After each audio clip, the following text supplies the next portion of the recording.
నమస్కారం. ఎప్పటిలాగే ఈరోజు కూడా ఒక అద్భుతమైన విశ్లేషణతో మీ ముందుకు వచ్చాను.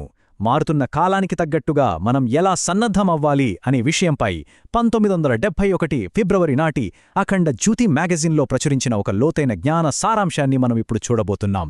ఈ విచార్ క్రాంతి మషాల్ లేదా ఆలోచన జ్యోతి అనేది మనల్ని అంతర్గత పరిణామం వైపు ఎలా నడిపిస్తుందో ఈ ప్రయాణంలో తెలుసుకుందాం.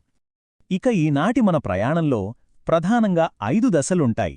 అవేమిటంటే మారుతున్న కాలానికనుగుణంగా మారడం, సైన్స్ మరియు ప్రకృతి మధ్య ఉన్న సమతుల్యత, ధర్మం, నైతిక శ్రేష్టత, జీవితాన్ని ఒక సాధనగా మలచుకోవడం మరియు చివరగా భయానికి, మరణానికి అతీతంగా ఆలోచించడం. సరే, ఇక ఆలస్యం చేయకుండా మొదలుపెడదాం. మొదటి విభాగం మారుతున్న కాలానికి అనుగుణంగా మారడం. ఈశ్వరచంద్ర విద్యాసాగర్ గారి పిలుపు. ఒక్కసారి మన ప్రయాణాన్ని కాలక్రమంలో గమనించండి. గతంలోని ఆ సాంప్రదాయ జీవితం ఎక్కడా, 1971 నాటి అణుయుగం ఎక్కడా, అక్కడి నుండి 2000 సంవత్సరం నాటికి మానవాళికి ఎదురయ్యే భవిష్యత్తు ఎలా ఉండబోతుందో అప్పట్లోనే ఈ గ్రంథం ఎంత అద్భుతంగా అంచనా వేసిందో చూశారు కదా. నిజమే, కాలాన్ని ఎవరూ ఆపలేరు. ఉదయించే సూర్యుడిలా అది ఎప్పుడూ ముందుకు వెళ్తూనే ఉంటుంది. మరి ఇక్కడ మనం నేర్చుకోవాల్సిన అతి ముఖ్యమైన పాయింట్ ఏంటి? సింపుల్. కాలంతో పాటు మనం కూడా మారాలి.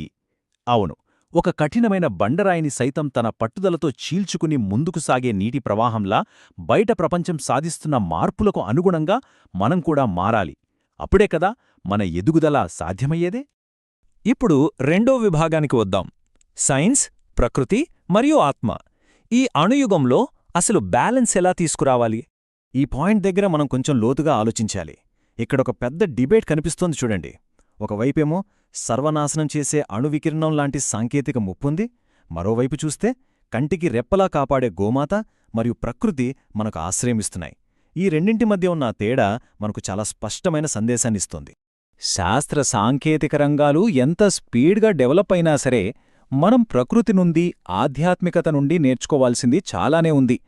అదెంత ముఖ్యమంటే దాన్ని ఏమాత్రం విస్మరించినా మనకే నష్టం. నిజమైన పురోగతి కావాలంటే భౌతిక శాస్త్రాలతో పాటు ఆధ్యాత్మికతను బ్యాలెన్స్ చేసుకోవడం 100% అవసరం. మూడవ విభాగం ధర్మం మరియు నైతిక శ్రేష్టత. మనలో నిరంతరం జరిగే అంతర్గత సంఘర్షణ. ఇదొక చాలా సీరియస్ వార్నింగ్ అని మనం అర్థం చేసుకోవాలి. బయట భౌతిక ప్రపంచంలో మనం ఎంతైనా ఎదగొచ్చు, ఎన్నో గొప్ప గొప్ప విజయాలు సాధించొచ్చు. కానీ ఆ ప్రయాణంలో మన ఆత్మ పతనమైపోతూ ఉంటే ఆ ఎదుగుదలకి అసలు అర్థమే లేదు అని ఈ విశ్లేషణ తీవ్రంగా హెచ్చరిస్తుంది. బాహ్య పురోగతి, అంతర్గత వికాసం, ఈ రెండింటి మధ్య బ్యాలెన్స్ చాలా ముఖ్యం. మనందరికీ బాగా తెలిసిన విషయమే అయినా ఎప్పుడూ గుర్తుంచుకోవాల్సిన అద్భుతమైన సత్యమొకటుంది: యతో ధర్మస్తతో జయః. అవును, మనం చేసే పనులో ధర్మం లేదా నైతిక కర్తవ్యం ఉంటే ఆటోమేటిక్గా అంతిమ విజయం మనవెంటే ఉంటుంది. ధర్మబద్ధంగా వచ్చిన విజయం మాత్రమే ఎప్పటికీ నిలిచిపోతుంది. ఇది కాదనలేని సత్యం. మరి ఆ ధర్మాన్ని నిలబెట్టుకోవటం అంత ఈజీనా? ఖచ్చితంగా కాదు. దానికి మన క్యారెక్టర్, అదేనండి మన శీలం చాలా ముఖ్యం. దానికోసం కొన్నిసార్లు త్యాగాలు చేయాల్సొస్తుంది. మన వ్యక్తిత్వ ప్రమాణాలను ఎప్పటికప్పుడు పెంచుకుంటూ పోవాలి. అన్నిటికంటే ముఖ్యంగా పైకి కనిపించే ఈ జీవితం వెనుక దాగి ఉన్న ఆ అదృశ్య అనుభవాలను ఫీలవ్వగలగాలి. ఇవే మన క్యారెక్టర్కి మూలస్తంభాలు. ఇప్పుడు నాలుగో విభాగానికొద్దాం. జీవితాన్ని ఒక ఆధ్యాత్మిక సాధనగా మలుచుకోవడం. ఇదే మన అంతిమ పరిష్కారం. ఇక్కడొక ఆసక్తికరమైన విషయముంది. సాధన అనగానే మనకు గుర్తొచ్చేదేంటి? ఎక్కడో ప్రశాంతంగా కూర్చుని ధ్యానం చేయడం, రైట్? కానిక్కడ నిర్వచనం పూర్తిగా భిన్నంగా ఉంది. ఒక ప్రశాంతమైన సరస్సులో నీటిబొట్టు పడితే ఎలా అలలు వస్తాయో అలాగే మన జీవితంలోని ప్రతి క్షణాన్ని, మనం చేసే ప్రతి చిన్న పనిని ఒక క్రమశిక్షణతో ఆధ్యాత్మిక సాధనగా మార్చుకోవడమే అసలైన సాధన అని చెప్తున్నారు. దీన్ని ప్రాక్టికల్గా చేయడమెలా? దానికి కొన్ని సూత్రాలున్నాయి. మన దైనందిన జీవితంలో ఎదురయ్యే సవాళ్లను ధైర్యంగా ఎదుర్కొంటూ, నిస్వార్థమైన ప్రేమను పంచుకుంటూ పోతే అప్పుడు బయట పరిస్థితులు ఎంత కష్టంగా ఉన్నా సరే ఆనందంగా ఉండటానికి అదొక రాజమార్గంలా మారిపోతుంది. ఇక చివరిది అత్యంత ముఖ్యమైన 5వ విభాగం భయం మరియు మరణానికి అతీతంగా. అదే అసలైన అంతిమ సత్యం. మనుషులందరికీ ఉండే అతి పెద్ద భయం మరణం. అవును కదా. కాని ఈ విశ్లేషణ మనకు చెప్తున్నదేంటంటే మరణం అనేది ఒక ఎండ్ కార్డ్ కాదు, అదొక ముగింపు అనే భ్రమలో మనం బతుకుతున్నాం. కాని నిజానికి అది మరో కొత్త ప్రయాణానికి కొనసాగింపు మాత్రమే.